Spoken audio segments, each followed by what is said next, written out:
So we're given these 4 consecutive integers, and an example could be 1, 2, 3, 4, which is what everyone is going to use.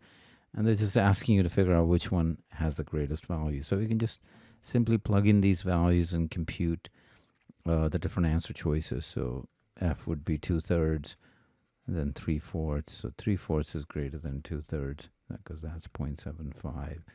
This is 0.666. Then a plus b, 1 plus 2 over b plus c. So 3/5, 0.6, so that one is also out. And then finally j is b plus c over c plus d. 5, and then c plus d is 7. Let me just make sure. 5, and then c plus d is 7. So yeah, that's going to be approximately 7 times 7 is 49, something like that. So that's the greatest, so we can just select the answer, which is G. Now, doing this in a general way is actually more time consuming, and it's not, obviously it's not necessary here, but sometimes those kind of arguments can be helpful. So for example, here, if these are consecutive integers, if c is n, d would be n plus 1, this would be n minus 1, n minus 2. Now note, this is arbitrary. I can call this n, any one of these n.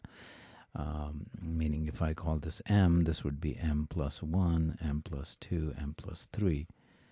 But let me just do f and g just to kind of show you what I think most students should know. B over c in this case would be n minus 1 over n. And c over d is n over n plus 1. So if we're comparing this, let's say if that's the case, we test this, everything is positive.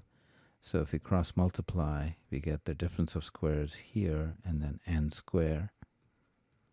And you will see that is indeed true. So our assumption that is c over d greater than b over c is correct because n squared minus 1 is less than n squared. So that's kind of the more algebraic reasoning, but that's obviously overkill here and probably would take way more time.